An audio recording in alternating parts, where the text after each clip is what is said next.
네, 먼저 이 시각 가장 주목해야 될 경제 이슈부터 심도 있게 분석 나눠보도록 하겠습니다. 첫 번째 이슈부터 확인해 보시죠.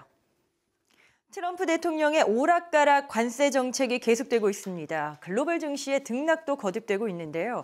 자, 먼저 이 부분부터 짚어볼까 합니다. 미국이 캐나다와 멕시코에 대한 관세 부과는 좀 연기하겠다, 이렇게 밝힌 상태죠. 어떻게 보셨습니까? 네, 트럼프가 이제 당초 이제 3월 4일부터 그 캐나다와 멕시코에 이제 25%의 관세를 부과한다고 했지만은 이제 결과적으로 4월 2일 날 시작된 이제 상호관세 부과 전까지 연기하기로 했습니다. 다만 이제 중국 같은 경우는 그 2월 달, 3월 달에 걸쳐서 각각 10%의 지금 추가 관세가 부과된 현실이고요. 그리고 이제 3월 12일부터는 모든 철강, 그다음에 알루미늄 제품에 대해서 이제 25%의 관세 부과가 시행이 됐습니다. 그래서 결론적으로 이제 4월 2일부터는 이제 그 상호 관세가 시작이 좀 될 건데요.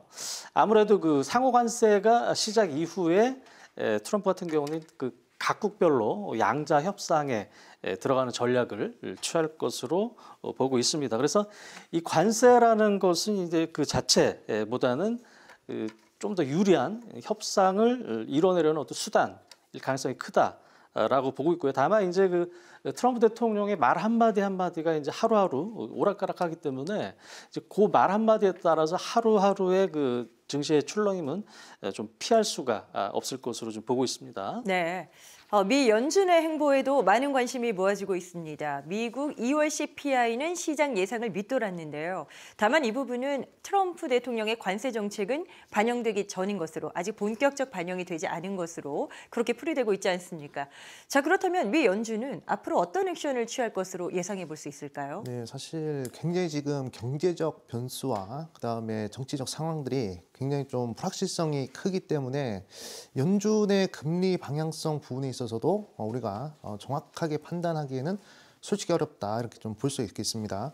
근데 이제 과거 이런 변수들이 생기면 연준에서는 굉장히 좀 보수적으로 항상 이렇게 스탠스를 취하는 경우들이 많았기 때문에 연준의 작년까지의 방향성은 이번 연도까지는 계속 6월달, 7월달 계속적으로 좀 금리를 내리겠다라고 좀 얘기를 했으나 아마 그러기에는 좀 쉽지 않을 것 같다라고 생각이 듭니다. 하지만 네. 미국의 2월 CPI 같은 경우에는 아까도 말씀해 주셨다시피 굉장히 좀 긍정적으로 나왔습니다. 자, 그렇기 때문에 지금 굉장히 지금 현재 이 금리에 대한 방향성 자체도 오락가락하기 때문에 이런 상황에서는 최대한 트럼프의 이 정책과 이런 부분들에 좀 초점을 맞춰서 우리가 좀 지켜봐야 될 부분이 아닌가라고 생각을 하고 있고, 뭐 우리나라 같은 경우에도 지금 이런 부분들이 굉장히 좀 주목을 하고 있는 상황이기 때문에 이런 부분들 한번 잘 보시길 바라겠다 말씀드리겠습니다. 네. 그래도 다행인 건 이렇게 트럼프의 관세 정책 등으로 인해서 해외 증시의 변동성이 상당하긴 합니다만 국내 증시가 비교적 견조한 흐름을 보이고 있다, 이 부분이 아닐까 싶습니다. 이유를 어디에서 찾아볼 수 있을까요, 전문가님? 네, 일단은 이제 올해 글로벌 시장의 특징을 보시면요, 그 작년에 이제 강했었던 그 미국이라든가 일본, 인도 증시는 올해 상대적으로 약하고, 그다음에 그 작년에 좀 약하고 또 트럼프 관세 정책에 불이익을 받을 수 있는 유럽 쪽, 특히 이제 독일, 그다음에 중국, 홍콩, 이런 증시가 지금 상대적으로 강한 것이 지금 현실인데요. 그 우리나라 증시도 작년에는 거의 이제 전 세계 꼴찌 수준을 기록할 만큼 안 좋았기 때문에 아무래도 이제 미국 증시에 비해서 최근에 상대적으로 좀 견조한 모습을 좀 보이고 있다라고 좀 보고 있고요. 특히 이제 가장 중요한 거는 이제 우리 시장에서 이제 그 시가총액 비중에 가장 큰 비중을 차지하고 있는 반도체 업종이 생각보다 빠르게 턴어라운드 지금 하고 있다는 점인데요. 네.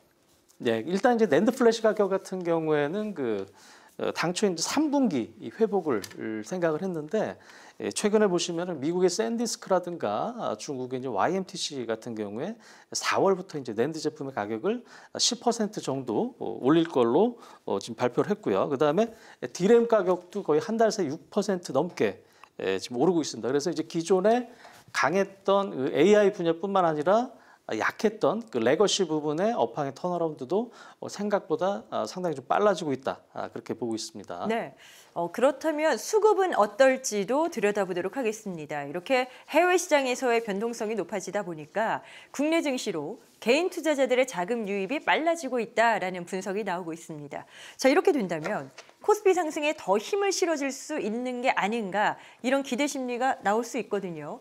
이상민 전문가님 이 부분에 대해서는 어떤 의견이십니까? 네, 저는 굉장히 긍정적으로 좀 이제 보고 있습니다. 네. 최근에 또 워낙 또 미국장이 많이 흔들렸기 때문에 거기에 대한 수급 이탈 현상도 분명 일어날 것이다라고 생각이 들고 있고, 일단은 미국의 강력한 보호무역 조치 때문에라도 지금 현재 전 세계적으로 현재 공급망 불안이라든지 또는 이제 원자재 가격 상승이라든지 뭐 이런 요인들이 굉장히 많아지고 있는 그런 상황입니다.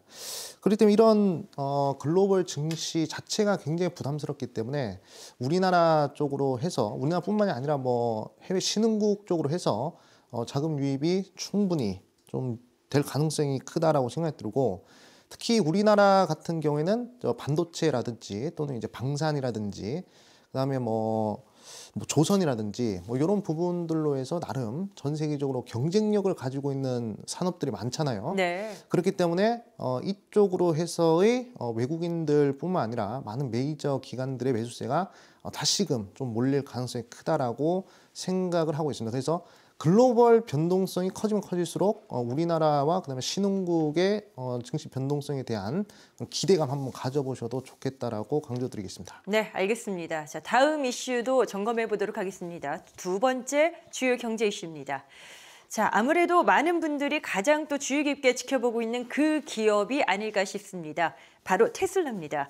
지난해 12월에 $500 가까이 치솟았던 주가가 크게 떨어져 있습니다. 자, 심우재 전문가님, 그 이유를 좀 분석을 해보고 싶은데 어디에서 찾아볼 수 있을까요? 네, 테슬라 같은 경우는 이제 사실 이제 작년에 그 트럼프 대통령 당선 직전에 한 260불에서 거의 한 500불 근처까지 거의 한 달 만에 2배 이상 가까이 올랐다가 최근에 이제 주가 이제 급락을 했는데요. 아무래도 이제 그 머스크에 대한 이제 정치적인 반감 등 여러 가지 이유로 인해서 이 전기차 판매량 자체가 상당히 좀 급감을 했습니다. 특히 이제 2월달에 각국의 전기차 판매량 증감을 보시면요, 미국 같은 경우는 이제 8% 정도 감소를 했지만은 상대적으로 이제 중국이 49% 감소, 그다음 유럽 같은 경우도 이제 44%가 이제 전년 동기 대비 감소를 했습니다. 그리고 이제 그 JP 모건에 따르면은 그 1분기 이 차량 인도량이 시장 예상치 대비 많이 안 좋은 꼴로 보고 있는데요. 지금 시장 예상치가 1분기에 43만 대인데요. 이 JP 모건 같은 경우는 35만 5천 대까지 하락할 것으로 보고 있습니다. 그래서 이 테슬라는 그 2022년 3분기 이후에 최저 분기 인도량을 기록할 것으로 보고 있습니다. 자, 그렇다면 앞으로 일론 머스크가 어떤 행보를 보이게 될 것인가, 그 부분이 또 관전 포인트가 될 것 같은데요. 정치와 사업, 이 두 마리 토끼를 완전하게 성공적으로 잡기에는 글쎄 뭐 쉬운 길은 아닌 것 같습니다만 어떤 예상을 저희가 좀 해볼 수 있을까요? 일단은 제 생각을 먼저 말씀드리자면, 일론 머스크는 이제 철저한 사업가 정신을 가지고 있다라고 생각을 하고 있습니다. 그렇기 때문에 지금 현재 트럼프와 더불어서 어느 정도 정치적인 그런 행보를 계속적으로 보여주고 있는데, 그 속에서 뭐 자율주행에 대한 규제라든지 또는 우주항공 관련된 정책이라든지 이런 부분들에 있어서 굉장히 많은 규제 완화와 철폐를 이끌어냈습니다. 그렇기 때문에 제 개인적인 생각으로는 사업가이긴 하지만 정치적 행보나 이런 부분들은 계속 사업을 위해서 계속 할 것이다 이렇게 생각을 하고 있고, 일단은 앞으로도 일론 머스크가 하는 사업 부분에 있어서 트럼프와 더불어서 규제 완화를 좀 이끌어낸다면 테슬라는 다시금 또 좋은 흐름이 이어질 수 있지 않을까라고 생각을 하고 있습니다. 네, 일단 최근에 테슬라 흐름 때문일까요? 전기차 시장에 대한 거품론이 일각에서 제기되고 있는데, 뭐 물론 다른 또 전기차 업체들의 약진도 있긴 합니다만 전기차 시장에 대한 전망을 저희가 잠깐 좀 들어보면 좋을 것 같습니다. 심우재 전문가께서는 어떻게 예측을 하고 계십니까? 네, 일단 이제 1월달에 글로벌 전기차 시장 증가율이 이제 전년 동기 대비 21% 정도 증가를 했습니다. 그리고 전기차 침투율은 아직 17%에 불과합니다. 이 글로벌 전기차 판매 같은 경우 작년에는 이제 중국 주도 하에서 시작이 됐는데 올해는 이제 중국과 비중국 간의 동반 증가 구도가 시작이 될 거다라고 보고 있고요. 가장 큰 요인은 아무래도 이제 기조 효과와 정책 변수를 들 수 있는데요. 이 중국의 이제 소비 진작 정책 그리고 이제 저가 전기차 보급 확대 노력 등으로 해서 올해도 중국 같은 경우는 여전히 높은 성장이 예상이 된다라고 좀 보고 있고요. 자, 유럽 같은 경우는 작년에 기저가 좀 낮았습니다. 그래서 작년에 어떤 그 낮은 기저 효과 플러스 그 이산화탄소 배출가스 규제로 인해서 유럽 같은 경우는 올해 전기차 확대 의지가 상당히 좀 크다라고 좀 보고 있는데 이제 반면에 이제 미국이 문제인데요. 자, 미국은 이제 아시다시피 이제 트럼프 행정부의 친환경차 정책이 좀 후퇴할 가능성이 좀 큽니다. 그래서 성장률 전망이 좀 변동성이 있을 거다. 그래서 결론적으로 어쨌든 뭐 각국의 정책 변수에 영향을 받는 구조가 될 것으로 좀 보고 있습니다. 자, 지금 테슬라의 앞으로의 전망까지 저희가 좀 들어볼까 합니다. 먼저 이상민 전문가께 여쭤볼 텐데 테슬라에 대한 예측은 좀 시각이 엇갈리는 것 같습니다. 이미 추세선이 무너져서 쉽지 않다라는 시각, 저가 매수의 기회다라는 시각, 뭐 양방에서 의견들 나오고 있죠. 어떤 쪽에 표를 들어줄 수 있을까요, 이상민 전문가님? 저는 개인적으로는 좀 이제 저가 매수의 좀 기회도 좀 이제 잡을 수 있지 않을까라고 생각을 하고 있습니다. 왜 그러냐면 일단은 테슬라 같은 경우는 이제 단순한 전기차 기업을 넘어서 앞으로는 이제 자율주행, 그다음에 로봇, 그다음에 AI, 그다음에 에너지 저장 이쪽으로도 사업이 굉장히 확장이 되어 있는 그런 부분이 있거든요. 그렇기 때문에 앞으로 4차 혁명과 그 4차 혁명에서 5차 혁명으로 넘어간 그런 종합 기술 기업으로서 거의 뭐 탑이다라고 저는 생각하고 있습니다. 네. 그렇기 때문에 사실 뭐 기간의 문제지 사실 뭐 한 2, 3년 정도 끌고 간다면 충분히 주가 상승 가능할 것이다. 그렇게 좀 보고 있고요. 일단 앞으로도 뭐 단기적으로도 굉장히 이벤트가 굉장히 많습니다. 일단은 로봇 택시 사업 부분도 우리가 좀 눈여겨보셔야 되고, 그다음에 일단은 이 배터리 기술에 대한 특히 ESS 기술 이런 부분들에 대한 테슬라의 기술력이 또 전 세계적으로 굉장히 뛰어나다라고 평가를 받고 있습니다. 그리고 가장 중요한 부분이죠. 최근에 휴머노이드 로봇이 또 굉장히 주목을 받고 있지 않습니까? 네. 시장 성장률이 무려 45%씩 늘어나는 엄청난 산업이에요. 여기도 지금 현재 테슬라 굉장히 선점을 하고 있는 그런 상황입니다. 그렇기 때문에 앞으로 우리 시청자분들께서는 테슬라는 그냥 전기차 기업이다 이렇게 보시기보다는 종합 기술 기업으로서 향후 미래가 좀 밝은 그런 기업이다라고 인식해 주신다면 좀 투자하는 부분에 있어서 좀 편안하시지 않을까라고 당부드리겠습니다. 네, 심우재 전문가께도 좀 짧게 여쭤보고 싶은데 테슬라에 대한 의견 어떻게 갖고 계십니까? 네, 이제 단기적으로는 이제 아까 말씀드렸다시피 어떤 머스크의 정치적 행보로 인한 소비적 외면 같이 이제 전기차 판매 부진이 지금 지속되고 있기 때문에 이 단기적인 변동성 확대는 좀 불가피하다라고 좀 보고 있습니다. 다만 이제 그 모델 주니퍼 Y에 그러니까 인도가 이제 시작됨에 따라서 이제 3월부터는 중국 판매량 회복이 좀 가셔야 될 것으로 좀 보고 있고요. 그다음에 이제 하반기에 우리가 이제 기대해 볼 수 있는 이 전기차 본업 실적 회복 그리고 아까 말씀하셨던 그 6월달에 나올 수 있는 로보택시 그런 모멘텀이 좀 있기 때문에 조금 길게 보시면은 좀 긍정적으로 접근하셔도 될 것 같습니다.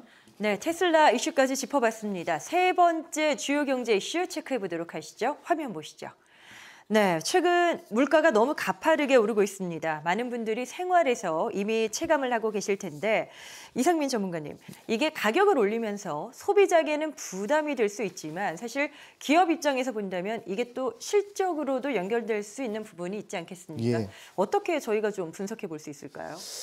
일단은 저는 개인적으로 이 물가 상승이나 이런 부분들에 있어서 충분히 이 기업 실적이 좀 이제 개선될 수 있는 기회가 좀 있을 것이다라고 좀 이제 생각을 하고 있습니다. 네. 최근 들어가지고 라면이라든지 또는 이제 가공식품이라든지 이런 부분들을 보시면 일단은 가격이 인상되는 그런 부분들이 좀 있었습니다. 지금 이제 표로도 나오는데 라면하고 주요 17개 가격 평균이 거의 한 7.2% 정도 인상이 되었다라고 이야기를 하고 있죠. 2022년도 9월 달 이후로 거의 뭐 2년 6개월 만에 그런 상승이다라고 좀 이제 보시면 됩니다. 그래서 뭐 제품 하나하나 뭐 이렇게 이름을 여기서 다혈하기는 그렇지만 일단 여기서 우리가 보셔야 될 부분이 일단 기업들이 이 가격을 인상하는 부분들에 있어서 이 판매량이 계속적으로 유지된다라고 가정했을 때 네. 그때는 그 매출 증가 효과가 거의 한 857억 정도 된다고 합니다. 굉장히 큰 폭이죠. 그렇기 때문에 이런 부분들이 계속적으로 유지만 할 수 있다면 충분히 관련된 기업들, 특히 우리나라 식음료 관련된 그런 기업들의 주가 상승도 충분히 유지가 될 수 있는 그런 상황이다라고 말씀을 드리겠습니다. 자, 그렇다면 이 음식료 관련 기업들의 해외 수출 모멘텀은 어떨까 궁금한 게요. 작년에 삼양식품의 불닭볶음면, 이 인기에 맞춘 주가 상승이 어마어마하지 않았습니까? 다른 기업들에게도 그런 가능성이 좀 엿보일까요? 네, 삼양식품이 이제 내수 시장의 한계를 넘은 그 해외 시장에 성공적으로 성장하고 있는 좋은 사례인데요. 그 삼양식품 외에도 이제 그 한식 가공식품 부분에서는 이제 CJ 제일제당이 그 해외 수출 비중이 이제 작년 기준으로 거의 50%에 육박을 합니다. 그래서 북미 투자를 통해서 이제 2030년까지 미국 매출 비중을 현재 대비 한 2배 이상 확대할 계획이고요. 자, 풀무원 같은 경우도 이제 식품 부문의 해수출 비중이 23년도 26%에서 작년에 29%까지 의미 있는 확장세를 좀 보였고요. 특히 미국 법인 같은 경우는 작년 4분기 사상 최초로 흑자 전환에 성공을 했습니다. 특히 네. 이제 미국 두부 시장의 시장 점유율이 67%에 달할 만큼 1위를 유지하고 있고요. 그다음에 롯데 웰푸드 같은 경우에는 그 인도 공장을 올해 2월부터 가동을 했는데요. 그 빈과 생산 능력이 기존 대비해서 2.5배 정도 증가를 했습니다. 자, 짧게 두 분의 관심주를 한번 들어볼까 합니다. 음식료 관련 종목도 사실 여러 기업들이 있지 않습니까? 이상민 전문가님은 어떤 쪽 주목하고 계시는지요? 네, 우리 시청자분들이 잘 아는 농심이라는 종목을 네. 좀 긍정적으로 보고 있습니다. 최근에 이제 삼양식품이 또 불닭볶음면으로 해서 굉장히 큰 히트를 쳤잖아요.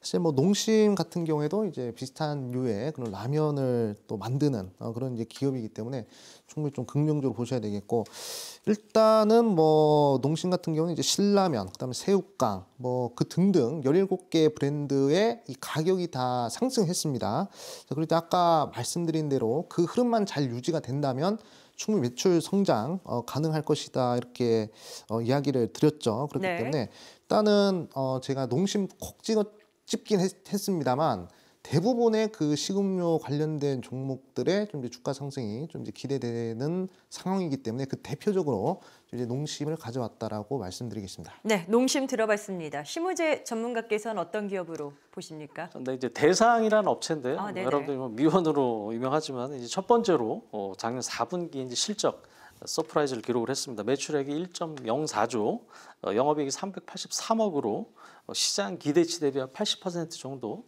상회한 호실적을 기록을 했고요. 자, 두 번째로는 이제 유럽의 중국산 그 라이신 반덤핑 관세 부과에 따른 수혜가 기대가 좀 됩니다. 자, 유럽 같은 경우는 올 1월 달에 중국산 라이신에 대해서 이제 58%에서 85%에 이르는 고율의 반덤핑 관세를 발표를 했습니다. 특히 이제 유럽 시장에서 중국산 라이신 비중이 60%에 달하기 때문에 이 관세 부과 이후에 라이신의 판가가 최근에 이제 급등을 하고 있습니다. 이 대상 같은 경우는 이제 바이오 매출 비중 중에서 라이신 비중이 50% 이상이고요. 또 대부분 유럽 향으로 나가고 있습니다. 그래서 자, 이런 그 반덤핑 관세 부과로 인한 그 반사 이익으로 주가에 상당한 긍정적인 영향을 좀 미칠 것으로 보고 있습니다. 네, 알겠습니다. 더 자세한 전략들, 내용들이 궁금하다 하시는 분들은 카카오 채널에서 필살기 고수 외전을 검색해서 친구 추가하시면 자세한 내용 확인 가능합니다.